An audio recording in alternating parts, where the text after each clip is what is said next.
एक छोटे से गांव में एक साधारण सी वृद्धा रहती थी। उसका नाम कोई विशेष नहीं जानता था। लोग उसे बस माई कहकर पुकारते थे। उसका जीवन बहुत ही सरल था। न उसके पास धन था, न कोई बड़ा घर, न परिवार का सहारा। फिर भी उसके चेहरे पर एक ऐसी शांति रहती थी जिसे देखकर राह चलते लोग भी ठहर जाते थे। उस शांति में न कोई बनावट थी, न दिखावा। वो शांति उसके भीतर से आती थी, जैसे वर्षों की साधना का फल हो। वृद्धा की दिनचर्या बहुत साधारण थी। वो प्रातःकाल उठती, स्नान करती और मिट्टी के दीपक में थोड़ा सा तेल डालकर ईश्वर का स्मरण करती। उसके शब्द कम होते थे, भाव अधिक। वो ज्यादा बोलती नहीं थी, पर जो भी बोलती उसमें सच्चाई और करुणा झलकती थी। गांव के लोग उसकी झोपड़ी के पास से गुजरते समय स्वतः ही धीमे हो जाते थे, मानो वहां कोई पवित्र स्थान हो। उसके पास जो कुछ भी था वही उसके लिए पर्याप्त था। एक पुरानी धोती, एक ओढ़नी और मिट्टी का छोटा सा चूल्हा। वो कभी किसी से शिकायत नहीं करती थी। यदि कोई उससे पूछता कि उसे किसी चीज की कमी तो नहीं, तो वो मुस्कुरा कर कहती, जो मिला है वही बहुत है। उसकी ये बात सुनकर लोग अक्सर चुप हो जाते थे, क्योंकि उनके पास सब कुछ होते हुए भी संतोष नहीं था। गांव में कई लोग थे जो जीवन की कठिनाइयों से परेशान रहते थे। कोई धन के पीछे भाग रहा था, कोई मान सम्मान के लिए चिंतित था, कोई अपने ही रिश्तों से दुखी था। जब उनका मन बहुत भारी हो जाता तो वे अनजाने ही उस वृद्धा की झोपड़ी की ओर खिंचे चले आते। वृद्धा उन्हें कोई बड़ा उपदेश नहीं देती थी। वो बस उनकी बात ध्यान से सुनती और फिर धीरे से कहती, सब समय का खेल है, जो आया है वो जाएगा भी। उसके शब्द सरल होते थे, पर उनमें गहराई थी। लोग समझ नहीं पाते थे कि एक ऐसी स्त्री जिसके पास जीवन में कुछ भी नहीं बचा, वो इतनी स्थिर कैसे हो सकती है। कई बार लोग सोचते थे कि शायद उसने जीवन में बहुत कुछ सहा होगा, पर वृद्धा कभी अपने अतीत के बारे में कुछ नहीं बताती थी। यदि कोई पूछता भी तो वो कह देती, जो बीत गया वो बीत गया। वृद्धा का विश्वास बहुत मजबूत था। वो मानती थी कि जो भी होता है किसी कारण से होता है। उसने अपने जीवन में दुख भी देखे थे, पर उसने उन्हें बोझ नहीं बनाया। वो दुखों को भी ऐसे स्वीकार करती थी जैसे वे जीवन का स्वाभाविक हिस्सा हों। उसके लिए सुख और दुख दोनों समान थे। दोनों को वो ईश्वर की इच्छा मानती थी। गांव के बच्चे उससे बहुत प्रेम करते थे। वे उसके पास बैठ जाते, उसकी झुर्रियों भरी हथेलियों को पकड़ते और अपनी मासूम बातें करते। वृद्धा उन्हें बड़े प्रेम से सुनती। कभी कभी वो उनके सिर पर हाथ फेर देती और बच्चे स्वयं को सुरक्षित महसूस करते। उन्हें लगता जैसे इस वृद्धा की गोद में बैठकर सारी दुनिया की चिंताएं दूर हो जाती हों। वृद्धा कभी किसी से कुछ मांगती नहीं थी। यदि कोई उसे भोजन दे जाता तो वो उसे प्रसाद की तरह स्वीकार करती। यदि कभी कुछ ना मिलता तो वो उसी दिन उपवास कर लेती, पर उसके चेहरे पर कभी उदासी नहीं आती थी। उसका मन स्थिर रहता था। वो जानती थी कि शरीर को भोजन चाहिए, पर आत्मा को विश्वास। धीरे धीरे गांव में ये बात फैलने लगी कि उस वृद्धा के पास बैठने से मन को शांति मिलती है। लोग दूर दूर से आने लगे। कोई अपने दुख लेकर आता, कोई अपने प्रश्न। वृद्धा सबको एक सी दृष्टि से देखती। उसके लिए कोई बड़ा नहीं था, कोई छोटा नहीं। सब बस मनुष्य थे और सभी अपने अपने संघर्षों के साथ आए थे। वृद्धा का जीवन किसी कथा की तरह नहीं था जिसमें चमत्कार हो। उसमें केवल निरंतरता थी। हर दिन एक सा, पर हर दिन पूर्ण। वो हर दिन को ऐसे जीती थी जैसे वही उसका अंतिम दिन हो। उसमें कोई हड़बड़ी नहीं थी। समय उसके लिए दौड़ता नहीं था, बल्कि ठहर जाता था। गांव में जब कोई विपत्ति आती तो लोग घबरा जाते, पर वृद्धा शांत रहती। वो कहती, डर से कुछ नहीं बदलता। उसकी ये बात सुनकर लोग पहले तो असहज होते, पर बाद में समझ जाते कि डर वाकई किसी समस्या का समाधान नहीं है। वृद्धा का जीवन स्वयं एक उदाहरण था। उसने कभी किसी का बुरा नहीं चाहा। जिसने उसे कष्ट भी दिया, उसके लिए भी उसके मन में कोई कटुता नहीं थी। वो मानती थी कि हर व्यक्ति अपने कर्मों से बंधा है। किसी को दोष देने से कुछ नहीं होता। ये सोच उसे हल्का रखती थी। वृद्धा की झोपड़ी समय के साथ और भी जर्जर हो गई, पर उसके भीतर का प्रकाश कम नहीं हुआ। उसकी आंखों में अब भी वही शांति थी। उसके चेहरे की झुर्रियां उसकी कहानी कहती थी, पर वो कहानी शब्दों में नहीं थी, वो मौन में थी। एक दिन गांव के लोगों ने देखा कि वृद्धा बहुत शांत बैठी है। उसके चेहरे पर वही मुस्कान थी, पर उसकी सांसें धीमी थीं। लोग उसके पास आए, पर वो कुछ नहीं बोली। ऐसा लगा जैसे वो गहरे विश्राम में हो। थोड़ी देर बाद ये स्पष्ट हो गया कि उसने संसार को छोड़ दिया है। उसके जाने पर गांव में एक अजीब सी शांति छा गई। लोग रोए नहीं, क्योंकि उन्हें लगा कि वो कहीं गई नहीं है। वो शांति के रूप में वहीं रह गई है। उसकी झोपड़ी अब खाली थी, पर उसका प्रभाव हर मन में था। लोग आज भी उसकी बातों को याद करते हैं। जब भी जीवन में कोई उलझन आती है, वे कहते हैं, माई होती तो क्या कहती, और अक्सर उन्हें उत्तर मिल जाता है। वृद्धा का जीवन दिखाता है कि शांति बाहरी साधनों से नहीं, भीतर की समझ से आती है। वो साधारण सी वृद्धा वास्तव में असाधारण थी। उसके पास कुछ भी नहीं था, फिर भी वो पूर्ण थी। उसका जीवन ये सिखाता है कि सच्चा धन संतोष है, सच्चा परिवार करुणा है और सच्ची शक्ति शांति है। यही उसकी कथा है, सरग, मौन और से नित्य का नाता। प्रतिदिन भोर की पहली रेखा जब आकाश पर उभरती, तब उसका जीवन भी जाग उठता। नींद से आंखें खुलते ही उसके मन में कोई शब्द नहीं, कोई विचार नहीं, केवल एक सहज सी प्रेरणा जन्म लेती, तुलसी के पास जाने की। जैसे आंगन में लगी वो हरी भरी तुलसी केवल एक पौधा न होकर उसके दिन की दिशा तय करने वाली शक्ति हो। घर अभी शांत रहता, वातावरण में हल्की सी ठंडक, पक्षियों की कोमल ध्वनि और दूर से आती किसी मंदिर की घंटी, इन सब के बीच वो नित्य अपने आंगन की ओर बढ़ जाती। तुलसी के पास पहुंचकर वो क्षण भर ठहरती। ये ठहराव बाहरी नहीं, भीतर का होता। मन अपने आप धीमा पड़ जाता, सांसों की गति संतुलित हो जाती। वो स्वच्छ जल से भरा पात्र उठाती और श्रद्धा के साथ तुलसी पर जल चढ़ाती। जल की हर धार के साथ उसका मन भी निर्मल होता जाता। उसे लगता जैसे ये जल केवल पत्तियों को नहीं, बल्कि उसके भीतर जमी थकान, चिंता और अस्थिरता को भी धो रहा हो। जल चढ़ाने के बाद वो दीप प्रज्वलित करती। दीप की लौ जैसे ही जलती, आंगन में एक अलग सा प्रकाश फैल जाता। वो प्रकाश केवल आंखों को नहीं दिखता, मन को भी छूता। दीप के सामने खड़े होकर वो मन ही मन भगवान विष्णु का स्मरण करती। कोई विशेष मंत्र नहीं, कोई लंबा उच्चारण नहीं, बस एक भाव, एक विश्वास, एक मौन प्रार्थना। उसे लगता जैसे शब्दों की आवश्यकता ही नहीं, क्योंकि भाव स्वयं मार्ग बना लेते हैं। दिन प्रतिदिन ये क्रम चलता रहा। समय बीतता गया, ऋतुएं बदलीं, पर उसकी सुबह का ये नाता अडिग रहा।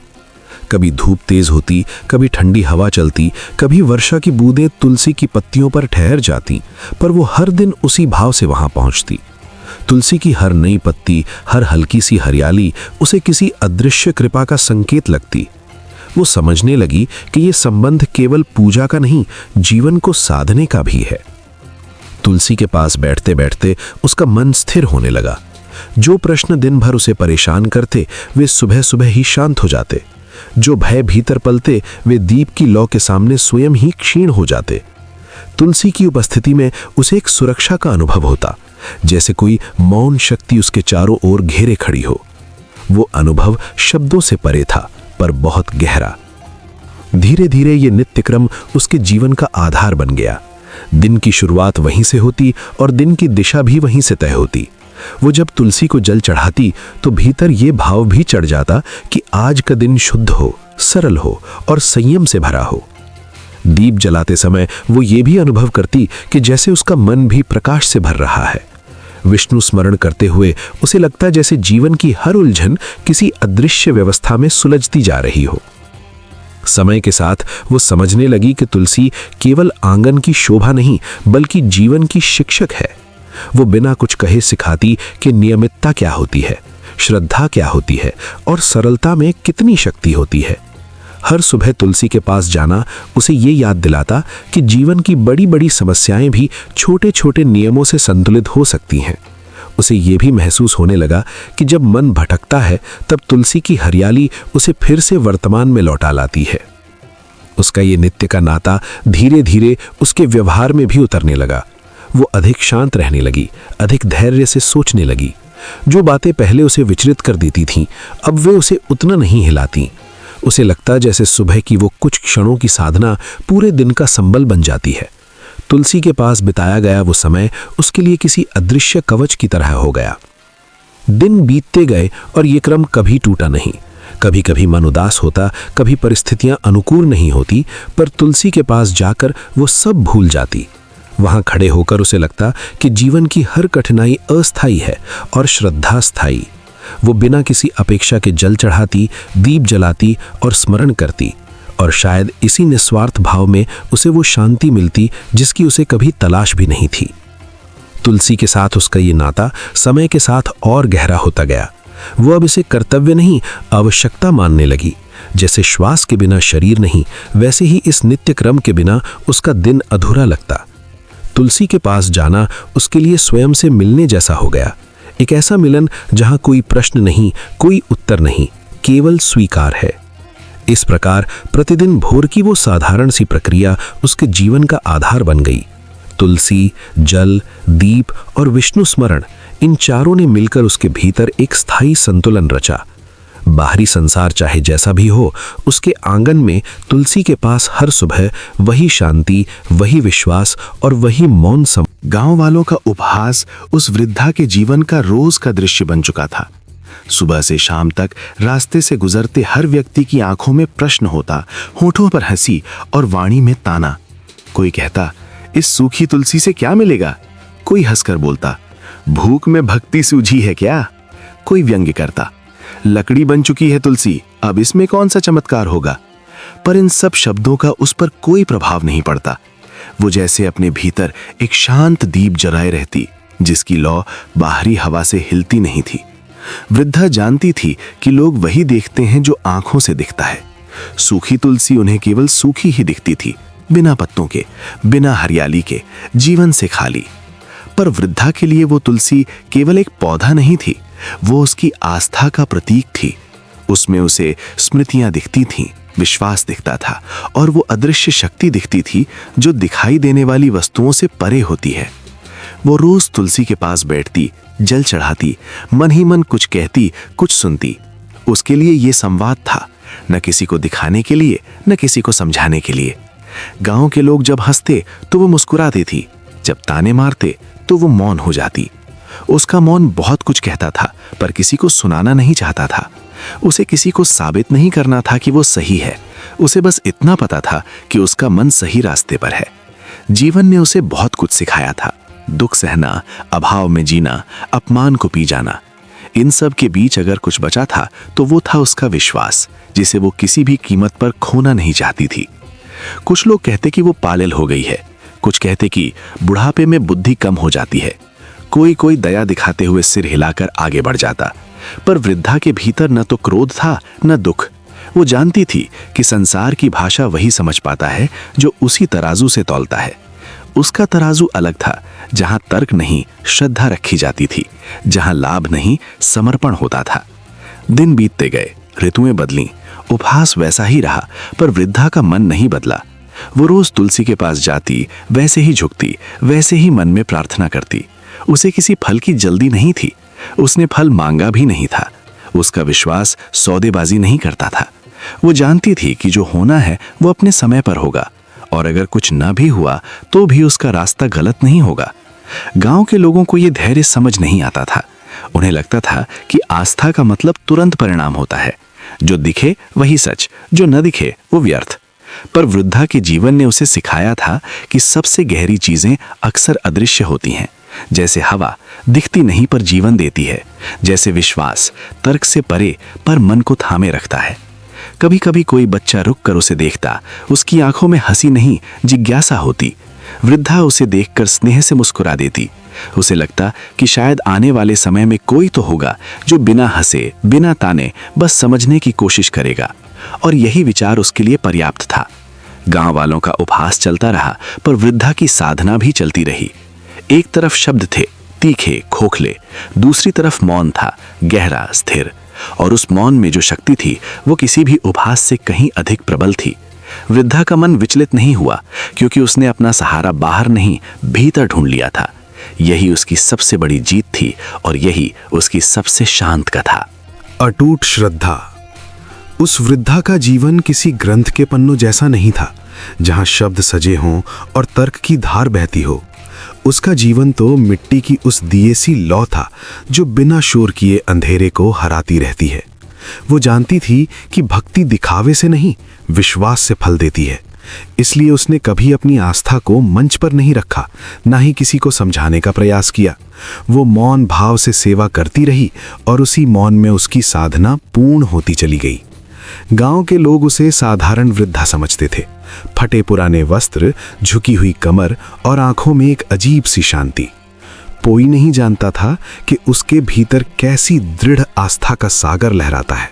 वो प्रतिदिन भोर में उठती, स्नान कर ईश्वर का स्मरण करती और फिर अपने काम में लग जाती।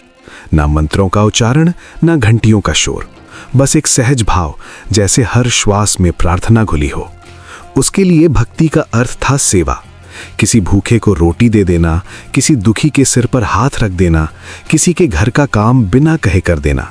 वो जानती थी कि ईश्वर मंदिरों में उतना नहीं बसते जितना करुणा में, इसलिए उसकी पूजा थाली में नहीं, उसके कर्मों में सजी रहती थी। जब कोई उससे तर्क करने आता, वो मुस्कुरा देती। वो जानती थी कि विश्वास तर्क से नहीं, अनुभव से जन्म लेता है। उसके लिए प्रश्नों के उत्तर शब्दों में नहीं, जीवन के प्रवाह में थे। वो किसी को गलत सिद्ध नहीं करती थी, क्योंकि उसे सिद्ध करने की आवश्यकता ही नहीं लगती थी। उसका मौन ही उसका उत्तर था। समय बीतता गया, गांव में सुख दुख आते जाते रहे। कभी सूखा पड़ा, कभी बीमारी फैली। लोग घबरा गए, मंदिरों में भीड़ बढ़ गई, पूजा पाठ का शोर होने लगा। लेकिन वो वृद्धा अपने उसी सरल मार्ग पर चलती रही। न उसका विश्वास डगमगाया, न उसके चेहरे की शांति टूटी। कभी कभी लोग उससे पूछते, तुम डरती नहीं? वो बस इतना कहती, जिसे सौंप दिया उससे डर कैसा। उसके इन शब्दों में कोई उपदेश नहीं होता था, बस एक गहरी स्वीकृति होती थी। उसने अपने जीवन का भार ईश्वर पर नहीं, बल्कि ईश्वर के विधान पर रखा था। उसकी श्रद्धा अटूट थी, क्योंकि वो अपेक्षा रहित थी। वो कुछ पाने के लिए भक्ति नहीं करती थी, न स्वर्ग का लालच, न मोक्ष की चिंता। उसके लिए हर दिन का शांत मन ही सबसे बड़ा वरदान था। धीरे धीरे लोग समझने लगे कि उस वृद्धा के पास बैठने से मन शांत हो जाता है।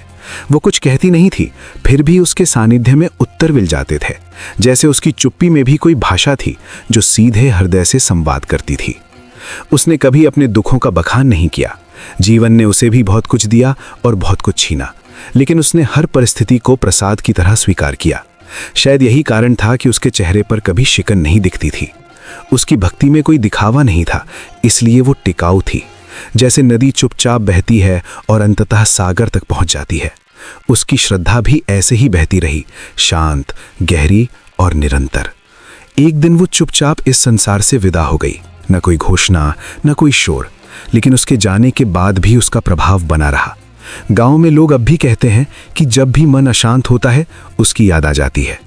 उस वृद्धा ने सिखाया कि अटूट श्रद्धा शब्दों में नहीं, जीवन में होती है। वो सिखा गई। महामारी का प्रकोप। एक समय की बात है, जब उस शांत और साधारण से गांव पर अचानक एक अदृश्य विपत्ति टूट पड़ी। किसी ने कल्पना भी नहीं की थी कि जो धरती हर ऋतु में हरियाली ओढ़े रहती थी, वही धरती भय और अशांति का भार ढोने लगेगी। दिन सामान्य ढंग से ही आरंभ हुए थे, परंतु हवाओं में एक अजीब सी बेचैनी घुल चुकी थी। लोगों के मन अनजाने भय से भरने लगे थे। कोई स्पष्ट कारण नहीं जानता था, पर सबको लगने लगा था कि कुछ अनहोनी होने वाली है। धीरे धीरे बीमारी ने अपने पैर पसारने शुरू किए। पहले एक घर, फिर दूसरा, फिर पूरा मोहल्ला। हर गली से कराहने की आवाजें आने लगी। हंसी खुशी से भरा गांव अचानक मौन में डूबने लगा। जिन चेहरों पर मुस्कान रहती थी, वहां अब चिंता की लकीरें खिंच गई। लोग एक दूसरे से मिलने से कतराने लगे। डर ने रिश्तों की गर्माहट को ठंडा कर दिया। दिन बीतते गए और महामारी का प्रभाव गहराता गया। सुबह होते ही किसी नए घर से दुखद समाचार सुनाई देता। कहीं कोई बिस्तर से उठ नहीं पा रहा था, तो कहीं घर का दीपक सदा के लिए बुझ गया था। मृत्यु की छाया पूरे गांव पर मंडराने लगी। लोग रातों को जाग जाग कर प्रार्थनाएं करने लगे। किसी को समझ नहीं आ रहा था कि ये सब क्यों हो रहा है और कब थमेगा। भय का वातावरण ऐसा था कि बच्चों की किलकारियां सुनाई देना बंद हो गई। वृद्धों की आंखों में अनुभव से अधिक आशंका भर गई। युवा जो भविष्य के सपने देखते थे, अब केवल अगले दिन के लिए दुआ मांगने लगे। गांव का हर घर एक अनकहे शोक में डूबा हुआ था। हवा भी जैसे भारी हो गई थी और सूरज की रोशनी भी फीकी लगने लगी थी। महामारी केवल शरीर को नहीं, मन को भी जकड़ रही थी। लोग अपने ही पड़ोसियों से दूरी बनाने लगे। जो कभी एक दूसरे के सुख दुख में साथ खड़े रहते थे, वे अब डर के कारण आंखें चुराने लगे। विश्वास डगमगाने लगा और आशा की लौ मंद पड़ने लगी। ऐसा प्रतीत होता था मानो पूरा गांव किसी गहरे अंधकार में फंस गया हो। हर ओर अशांति का साम्राज्य था। मंदिरों की घंटियां भी पहले जैसी नहीं बजती थीं। चौपालें सूनी पड़ी थीं। खेतों में काम कम हो गया था। जीवन की गति थम सी गई थी। लोग केवल एक ही प्रश्न मन में लिए घूमते थे, ये विपत्ति कब समाप्त होगी। समय के साथ पीड़ा का बोझ और बढ़ता गया। जिन घरों में बीमारी नहीं पहुंची थी, वहां भी भय ने डेरा डाल लिया था। हर कोई अपने भाग्य को कोसता तो कोई ईश्वर से प्रार्थना करता। कुछ लोग मौन साध लेते तो कुछ आंसुओं में अपने दुख बहा देते। महामारी ने सबको समान रूप से असहाय बना दिया था। फिर भी इस अंधकार में कहीं न कहीं मनुष्य की आस्था जीवित थी। लोग भीतर ही भीतर किसी चमत्कार की प्रतीक्षा कर रहे थे। उन्हें विश्वास था कि ये रात भी कटेगी, ये दुख भी समाप्त होगा। हालांकि बाहर सब कुछ टूटता हुआ प्रतीत हो रहा था, पर भीतर एक सूक्ष्म आशा अभी शेष थी। गांव ने पहले कभी ऐसा समय नहीं देखा था। ये केवल बीमारी का दौर नहीं था, ये परीक्षा का समय था, धैर्य की, विश्वास की और मानवता की। महामारी ने जीवन की नश्वरता का बोध करा दिया था। हर श्वास, हर पल अमूल्य लगने लगा था। इस प्रकार भय, अशांति और मृत्यु की छाया में लिपटा वो गांव समय की धारा में बहता रहा। कभी टूटता, कभी संभलता, कभी रोता तो कभी मौन रहकर सब सहता रहा। महामारी का प्रकोप केवल शरीर पर नहीं, आत्मा पर भी अंकित हो गया, जिसे गांव सब ओर हाहाकार मचा हुआ था। नगर हो या ग्राम, गली हो या चौपाल, हर दिशा में भय की छाया फैल चुकी थी। लोग अपने घरों में सिमट गए थे, पर डर दीवारों में भी समा गया था। सुबह आंख खुलते ही पहला विचार रोग का होता और रात को सोते समय भी वही भय मन को जकड़े रहता। हवा में भी जैसे आशंका घुल गई थी। किसी को समझ नहीं आ रहा था कि यह विपत्ति कहां से आई और कब जाएगी। पहले 1-2 लोग बीमार पड़े, फिर संख्या बढ़ती चली गई। देखते ही देखते हर घर में कोई ना कोई पीड़ित दिखने लगा। कराहने की आवाजें, विलाप और अश्रु, यही जीवन का स्वर बन गया। लोग औषधियों की ओर दौड़े। वैद्य, हकीम, जड़ी बूटी जानने वाले सबके द्वार खटखटाए गए। काढ़े बने, लेप लगाए गए, धुएं किए गए। किसी ने कहा यह शरीर की अग्नि का दोष है, किसी ने इसे वायु का प्रकोप बताया। हर उपाय आजमाया गया, पर रोग रुकने का नाम नहीं ले रहा था। जब औषधियां निष्फल होने लगीं, तब लोगों का मन टोना टोटकों की ओर मुड़ गया। झाड़ फूंक होने लगी, तावीज बांधे गए, धागे बांधे गए। किसी ने नींबू मिर्च टांगी, किसी ने चौराहों पर दीप जलाए। रातों में मंत्रोच्चार गूंजने लगे। लोग आशा और भय के बीच झूलते रहे। मंदिरों में भीड़ उमड़ पड़ी। घंटियों की ध्वनि पहले से अधिक तेज होने लगी। हाथ जोड़कर लोग गिड़गिड़ाने लगे। कोई अपने पुत्र के लिए रोया, कोई माता के लिए, कोई अपने ही जीवन के लिए। मंदिरों की सीढ़ियां आंसुओं से भीग गईं। प्रसाद बढ़ा, दीप बढ़े, व्रत और उपवास बढ़े, पर रोग की गति थमी नहीं। देवताओं से प्रश्न किए जाने लगे। कुछ ने कहा यह पापों का फल है, कुछ ने इसे युग का दोष बताया। लोग आत्मचिंतन करने लगे, पर भय ने विवेक को ढक रखा था। हर कोई बस बचना चाहता था। समय जैसे रुक गया था। दिन और रात में अंतर मिटने लगा। शमशान की आग लगातार जलती रही। जिनके चेहरे कल तक हंसी से भरे थे, आज वे मौन हो गए। जिन घरों में मंगल गीत गूंजते थे, वहां अब सन्नाटा पसरा था। बच्चों की खिलखिलाहट थम गई। वृद्धों की आंखों में अनिश्चितता भर गई। युवा भी स्वयं को असहाय महसूस करने लगे। कोई किसी के पास जाने से डरता था, पर अकेलापन उससे भी अधिक डरावना था। लोगों ने अपने अपने ढंग से ईश्वर को पुकारा। कोई मौन प्रार्थना में लीन हुआ, कोई जोर जोर से रोया। आकाश की ओर देखकर प्रश्न पूछे गए, पर उत्तर कहीं से नहीं आया। केवल रोग आगे बढ़ता रहा। धीरे धीरे यह स्पष्ट होने लगा कि यह केवल शरीर की परीक्षा नहीं है, यह मन और आस्था की भी परीक्षा है। जिनका विश्वास डगमगाया वे टूटने लगे। जिनका धैर्य बचा रहा वे दूसरों का सहारा बनने लगे। कुछ लोग भय से कठोर हो गए तो कुछ करुणा से भर उठे। संकट ने मनुष्यों के भीतर छिपे भावों को उजागर कर दिया। किसी ने अपने द्वार बंद कर लिए तो किसी ने पीड़ितों के लिए जल और अन्न रखा। हाहाकार के बीच भी जीवन की एक पतली सी धारा बहती रही। आशा बहुत क्षीण थी, पर पूरी तरह बुझी नहीं थी। लोग प्रतीक्षा करने लगे, किसी चमत्कार की, किसी संकेत की, किसी कृपा की। और इसी प्रतीक्षा में समय आगे बढ़ता गया। रोग बना रहा, भय बना रहा, पर मनुष्य का संघर्ष भी बना रहा। हाहाकार के उस अंधकार में कहीं न कहीं ये विश्वास जीवित रहा कि ये रात भी वृद्धा का सुरक्षित घर।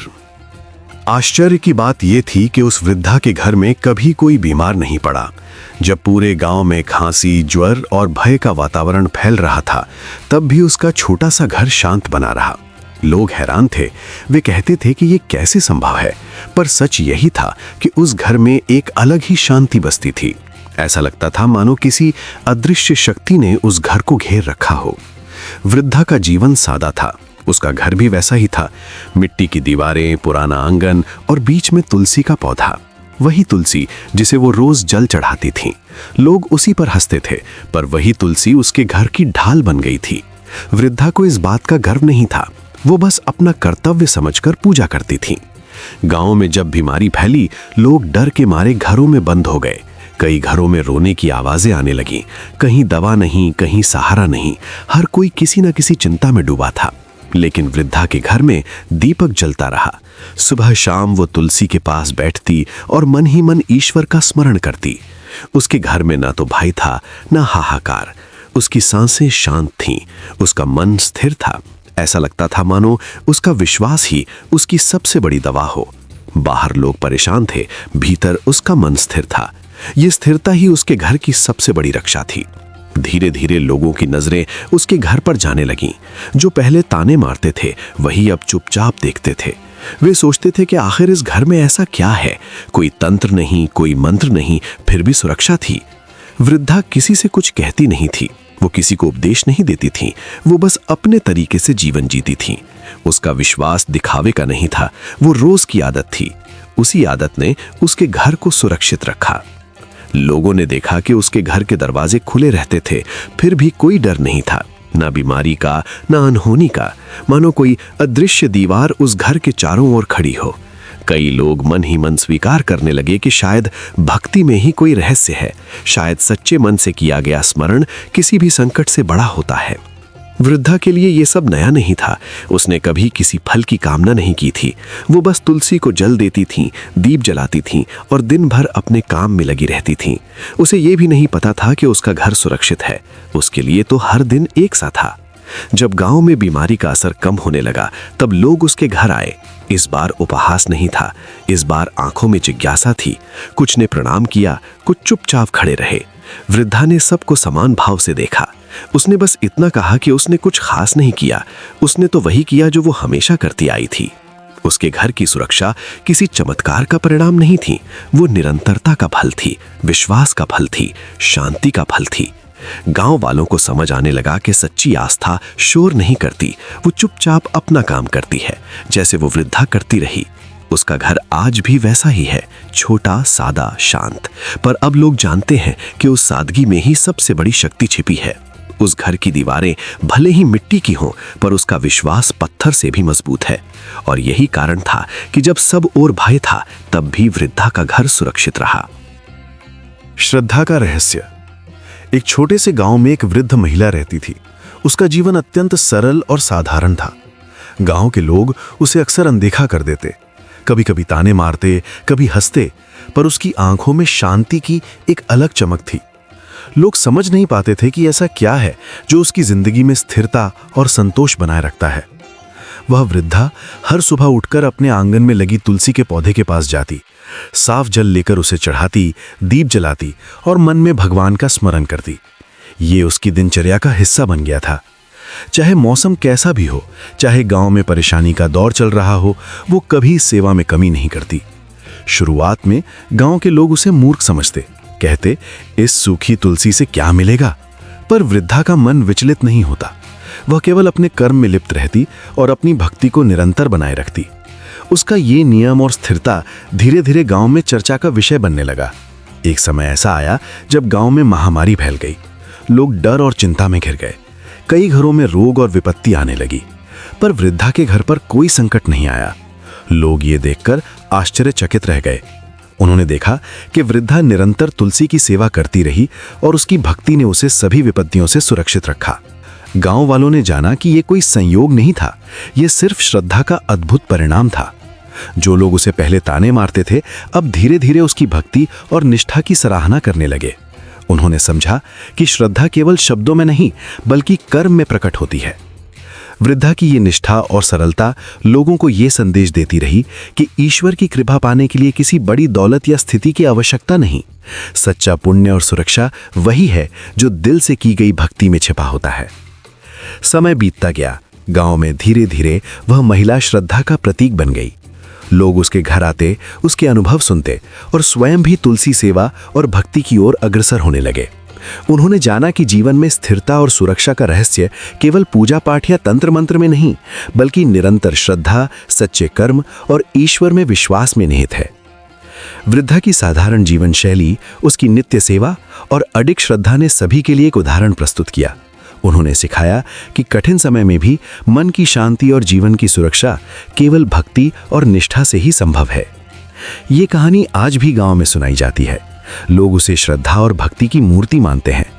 उनके जीवन में ये संदेश स्थायी रूप से बस गया कि श्रद्धा केवल बाहरी रूपों में नहीं बल्कि अंदर से निभाए गए कर्म और सच्चे हृदय में प्रकट होती है।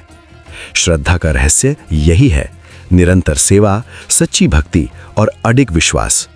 और इसी श्रद्धा ने वृद्धा को गांव में केवल सुरक्षित नहीं रखा बल्कि सभी के लिए एक मार्गदर्शन बनाकर छोड़ दिया। उपहास से पश्चाताप। समय बड़ा विचित्र होता है। वो ना किसी के पक्ष में स्थिर रहता है ना किसी के विरोध में। वो बस चलता रहता है, निरपेक्ष, शांत और न्यायपूर्ण। जो आज किसी को हंसी का पात्र बना देता है वही समय आगे चलकर उसी व्यक्ति को आदर, श्रद्धा और सीख का केंद्र बना देता है।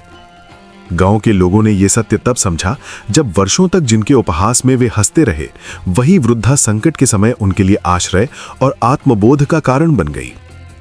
गांव की स्मृति में वो वृद्धा कोई विशेष नाम नहीं थी। वो किसी प्रतिष्ठा, पद या पहचान से जुड़ी नहीं थी। वो बस वो वृद्धा थी जिसका जीवन अत्यंत साधारण था, जिसकी दिनचर्या सीमित थी और जिसकी भक्ति लोगों की दृष्टि में निरर्थक थी। लोग उसे देखते थे पर समझते नहीं थे।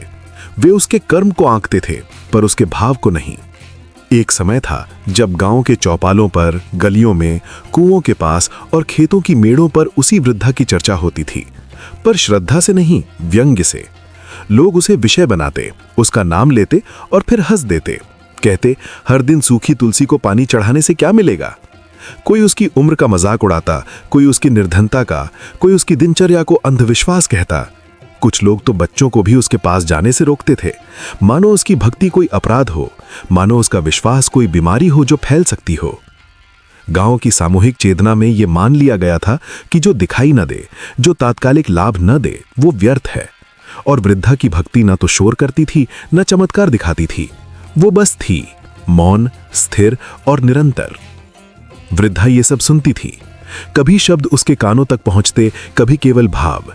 कभी वो उपहास को स्पष्ट रूप से सुन लेती, कभी वो हवा में तैरती उपेक्षा को महसूस कर लेती, पर उसका मन विचलित नहीं होता।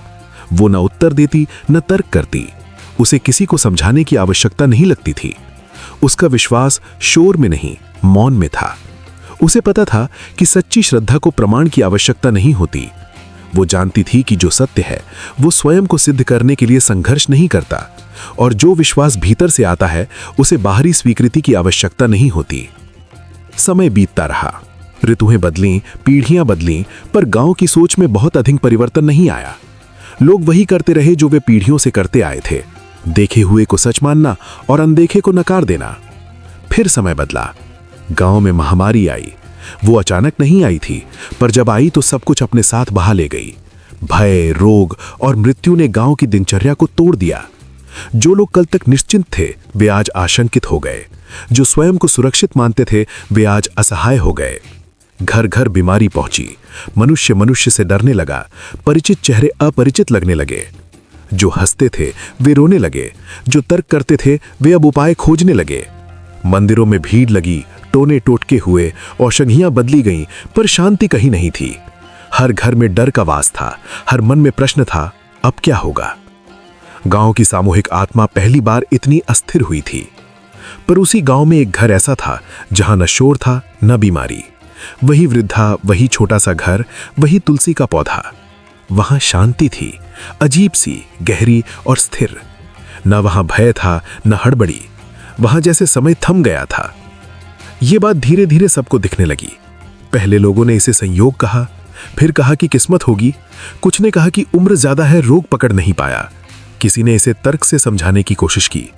पर जब संकट लंबा खिंचा और बाकी घर प्रभावित होते चले गए, तब लोगों के मन में प्रश्न उठने लगे। वही लोग जो पहले हंसते थे अब चुपचाप सोचने लगे। उपहास का स्थान जिज्ञासा ने लिया और जिज्ञासा का स्थान धीरे धीरे लज्जा ने लिया।